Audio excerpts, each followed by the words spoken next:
Welcome, Hudson Valley, to this week's edition of In Touch, the public affairs and issues program that runs across Townsquare Media, the Hudson Valley radio stations. With us this week are Patrick Dougherty and Joey Taylor, two founders of Definitely Human Theater. Despite the hardships of the pandemic, Definitely Human persevered and produced their first show, Howie the Rookie. Beyond that, they have a performance coming up on December 4th called the Ukraine Plays, a series of Ukrainian plays that will be a charity event to support Ukrainian theater artists and playwrights. These guys have a great mission and goal for theater in the Hudson Valley, and I'm excited to share their story with you. We invite you to join us and listen to a previously recorded conversation between Definitely Human Theater and myself here on In Touch. Hello, Hudson Valley. You're listening to In Touch, Townsquare Media, the Hudson Valley's public affairs and issues program. This is Connor Walsh, and we have a great episode for you today. We are kind of going into my roots. I've talked about this before. I'm a huge theater nerd. I've done theater for years, and it's so cool to be having these guests on. These are the founders of a great new local theater company, Definitely Human Theater. So with us today, we have founders, actors, and directors, Patrick Dougherty and Joey Taylor. Guys, how are you? I'm great. I'm great. Thank you so much. Hey, so glad to have you guys here. And it's great to see what you guys are doing. And I'm so curious of like how this is building and how this is growing. So I guess like the first place to start, what is Definitely Human Theater? How'd you guys get your start in all this? As we like to say, Definitely Human Theater is actually not just a bunch of radical cool theater makers, but in reality, we are nothing but a bunch of freaks and weirdos making crazy cool art. Our origins begin a few years in the past. We all met at our time in Dutchess Community College, where we were enrolled in the Performing Arts program, which is an excellent program. And we worked really well together, and we were all really great friends. And like most things, we finished the program and we kind of all went our separate ways. Between the lot of us, we attended a few different four-year universities and theater and acting programs. We kind of all separately began to feel, wasn't quite right what we were learning and were being taught, and a kind of general dissatisfaction with the way things were going. And over the years, we managed to find ourselves all back here in Poughkeepsie with kind of similar artistic goals and needs and wants as artists. And now we're here. Fantastic. No, and I love what you said, like freaks and nerds bringing everything together. It's like you got to have that imagination and that creativity to bring it all together. And it's cool that you guys, you started off together, branched out, and now came back and now forming all of this. Now, Patrick, you were telling me before we got onto the microphone that a lot of how this all started got pitched to you while you were on a beach of all places, right? Can you tell me about that pitch, how that got started? So essentially, it was never presented as we're going to start a company. It was presented as, can you please direct this show? Cool. We were on September of 2020. I was approached on a beach by the Long Island Sound, and Joey came up to me sort of apropos of nothing and said, we want to do this show. Can you direct it for us? And it was a show called Howie the Rookie.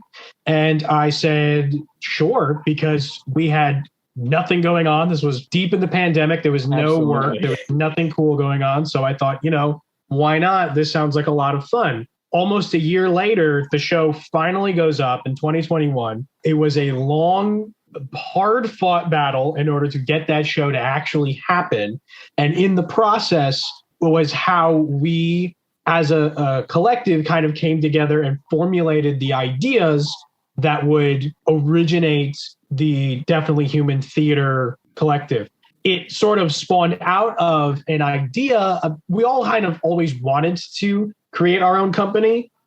We just never, I think, had the exact circumstances and the exact sort of need to create it, because we were all sort of unable to find fulfilling theater. We were unable to find fulfilling art, especially at the time and still now. So we decided in that very upstart way that I think is crucial to this area, we just decided, why don't we do it ourselves? And that's fantastic. It kind of goes with that saying, when the opportunity isn't there for you, make the opportunity.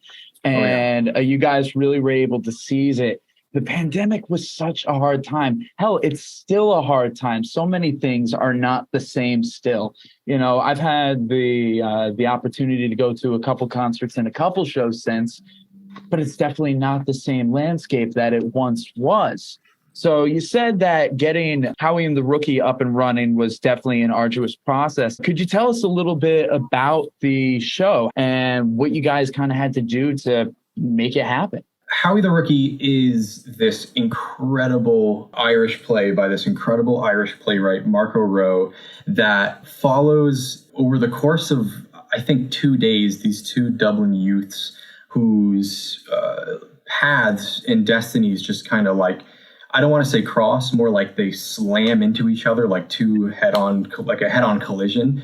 What's really cool about the play is its structure is very unique. The show is told as 2 monologues, and I think each monologue is about 50 minutes, and it's one side of the story and then the other side of the story. And it's difficult to get into what is exactly so unique about that. Talking about it, you kind of have to see it or read it. In the way they speak and the way they present events and things act out and happen. It's really unlike any theatrical experience. It's very singular and unique play. But what brought us to the play initially was we had been presented this play by a professor of ours, not necessarily with the intention of like putting it up, but like, hey, this kind of seems like up your alley. Just wanted to put it like in your radar.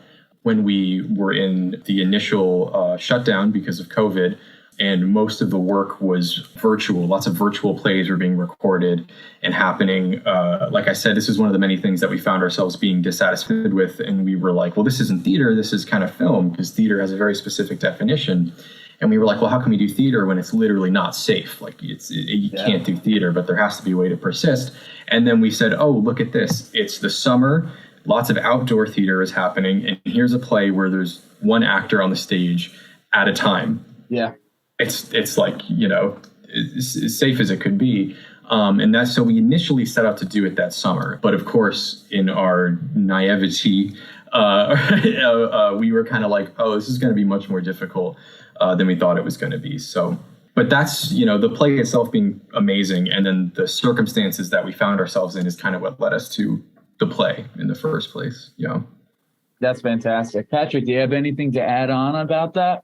I truly believe that the experience of making Howie, because at this point we had a preliminary run over at Dutchess Community College, and then we had an actual show that we were able to put up with the Rhinebeck Performing Arts Center. The sort of process and the arc of Howie the Rookie and how we got involved with it is very exemplary of us as artists, of everybody involved in that project, because it was all people who are deeply, deeply, deeply in belief of what we were trying to accomplish and our initial goals. Howie the Rookie is very special to me. My role changed dramatically over the course of being working on Howie the Rookie, because as I had said, I was originally brought on to direct it.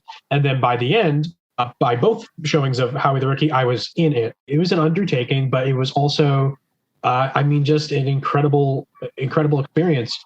I think the prospect of putting up any kind of theater as like being light and easy and guerrilla, it's only got two people in it. We don't need to put so much effort into it, is this amazing thing. But it just goes to show the kinds of people that we are, and that we saw that and we went, okay, but how can we make this as good as possible? And that's what we did. Truthfully, I believe that show was absolutely phenomenal. And I am in disbelief at how well it turned out. That's incredible. I'm regretting that I'm just hearing about this all now. I wish I could have seen it all in the heyday and all that, but I'm sure I will get plenty of chances to see phenomenal stuff from you guys in the future, and we will certainly get into that. You're listening to In Touch, Townsquare Media, the Hudson Valley's public affairs and issues program. with me today, I got the founders of Definitely Human Theater. We have Patrick and we got Joey. We've been talking about how they got started, and we've been talking about Howie the Rookie, their first show as a group, and it's so inspiring, everything that you guys have going on. And one thing that I really want to focus on right now is your goal, your mission as a group, because you guys said that you guys had a very clear vision of what you wanted to do as this theater collective. And I think it's only right that the rest of the community knows what that mission is and what you guys are doing.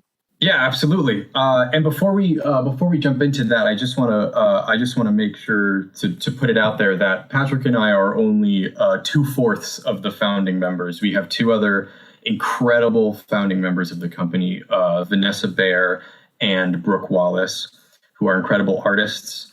And I also want to mention right now our three other, I guess, like mainstay core members: Carter Beers, Vinny Granata, and Nick Ferrantino. I just wanted to put them out there because when we talk about the people involved and the founders and these long conversations, these people were there, as well as me and Patrick.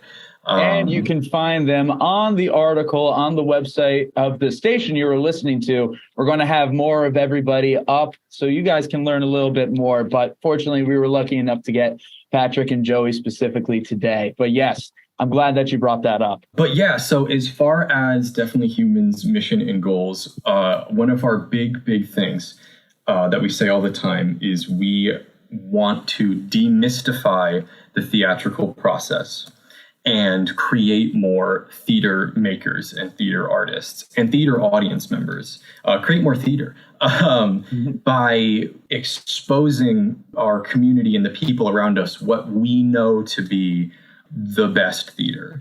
Part of this idea came from, at least my personal experience with this. I think we all kind of have an individual moment or experience like this.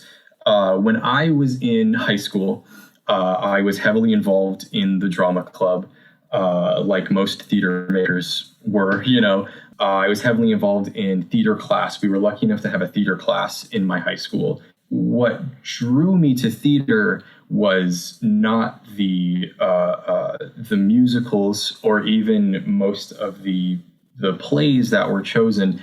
I was lucky enough to have a theater teacher who kind of recognized my interests as kind of a disaffected teenager and was like, hey, you should read this play and you should read this play and you should check out this theater artist. And that's what made me fall in love with theater. And of course, I love I love musicals and I love campy plays and I love all that stuff, But as I got older and I, was sort of on that precipice of entering the professional world for this art that I dedicated my life to, I was kind of like, I'm not seeing this work on a commercial or mainstream level that made me feel alive when I was at that age or when I really needed it at that time. And so we were like, hey, I bet that if more people knew that this is kind of the meat and bones of theater, makers and a lot more theater audience members. Part of our goal is to one, show everybody hey, there's this whole world that people just don't know about. And there's these amazing plays that are just going over people's heads. And two, this is how you make it. Hey, you don't have to go to school and you have to spend thousands and thousands and thousands of dollars to make it. It certainly helps. But come here and we spent the thousands of dollars so you don't have to, and let's get in this space and let's make it.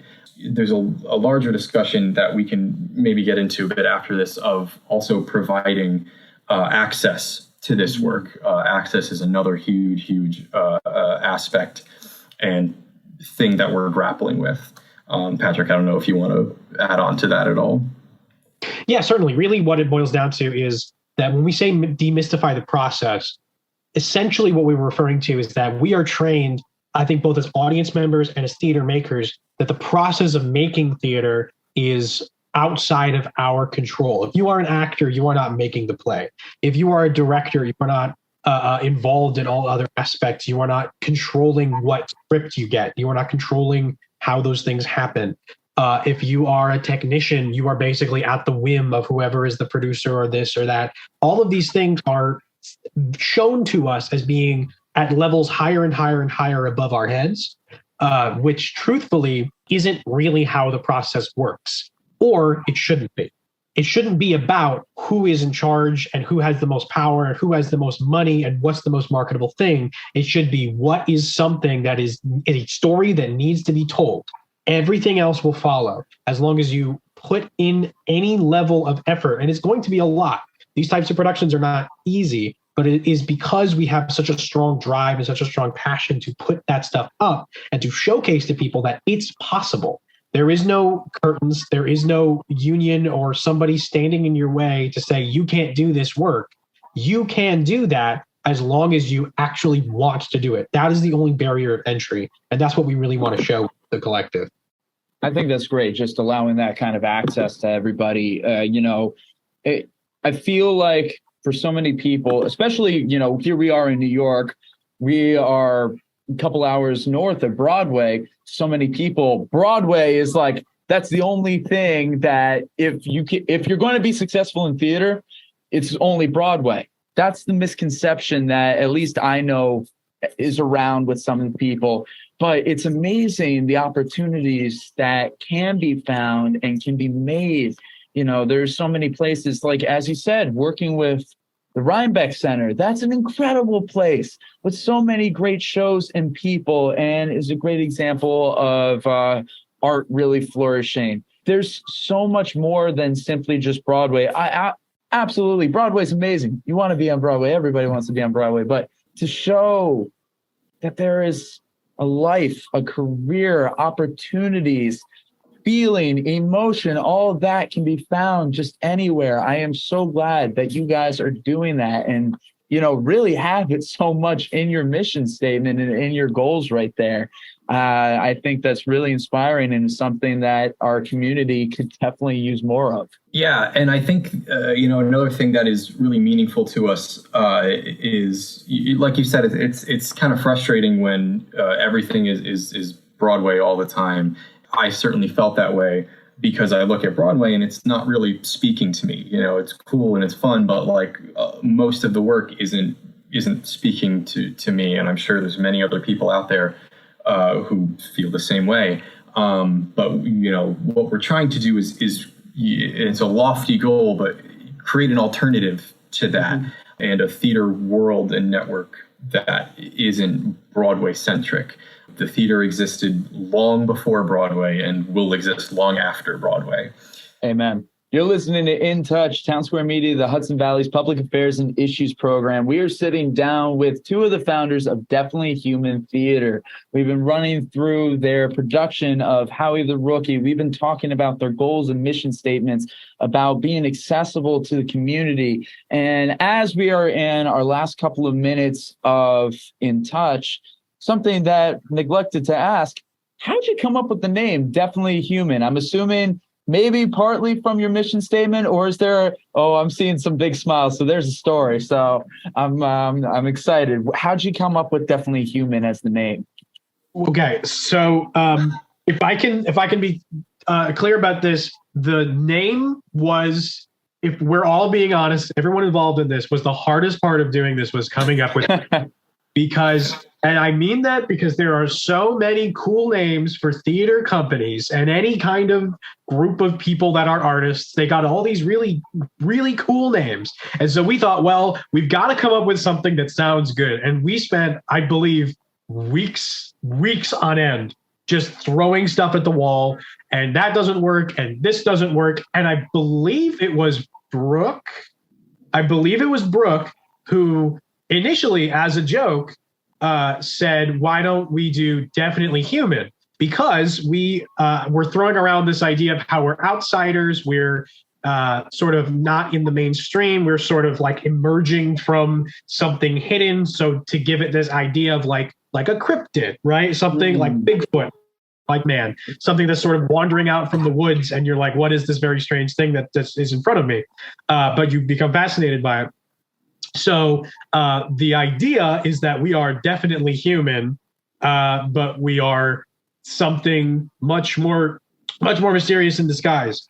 Essentially, we are, like Joey said, we are a bunch of freaks and weirdos. We are definitely human, but we are definitely a lot stranger than what is apparent at the moment. And so it just stuck. It just made sense. One of my favorite aspects of the name, which was not intended in its creation, is kind of this lampooning of a common thread that you hear a lot when talked about like the greatest theater ever. Like when they talk about Shakespeare, they're like, oh, he knew humans so well, and the human aspect of it, like that's what it is. And we're like, yeah, we're definitely human, definitely not creatures from a pit. Like we're definitely humans. Like So that's the long and short of it. Yeah. I know nobody can see me right now, but I'm just like chuckling and smiling at this whole thing, and I love it. I love the sincerity and the tongue-in-cheek aspect that is all woven within this, and it's great. And on your Instagram, I think it's really funny how I noticed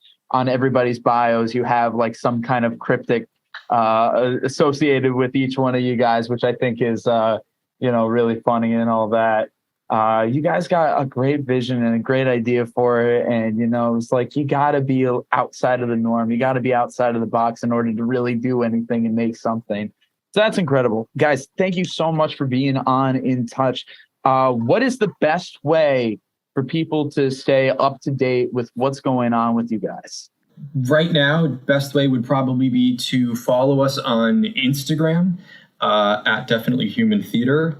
We also are on Facebook, same thing, Definitely Human Theater, but I believe our Instagram is much more active, though you will find most of the same major information in both of those places. Awesome. Now, I know we're coming to the very last seconds here, but is there like in a few words and sentences, any hints, any like little bits of information of what we can expect from the future from you guys? Yes, in early December 4th, we are going to be doing a charity event of Ukrainian plays about the war in Ukraine, in support of Ukraine. It's basically called the Ukraine Plays. It's going to be going up in Ankara, at Ankara Performing Arts Center. And yeah, it's going to be on December 4th at 2 p.m. It's a charity event, so we're taking donations, and we're going to be donating them to... we are donating them to a charity based in Germany, I believe, that helps support Ukrainian theater artists and playwrights in these trying times. But I cannot remember the name because it's in another language, but promise you it's there. We will have that on the website of the radio station that you were listening on, where everything will be available. Links and event information, it'll be all there for you guys to check out. Joey, Pat, thank you so much for being on In Touch. We really appreciate you guys. You've been showing us something that's truly artistic, truly creative, and definitely human. Absolutely. So thank you guys very much. Thank you. It's been a pleasure. Thank you. This has been this week's edition of In Touch, the public affairs and issues program that runs across Townsquare Media, the Hudson Valley radio stations. We want to give a big thank you to Patrick and Joey from Definitely Human Theater. For more information on them, their upcoming The Ukraine Plays charity performance, and more, you can visit the In Touch tab on the top of the website of the radio station you're listening on. If you haven't checked us out online yet, you should.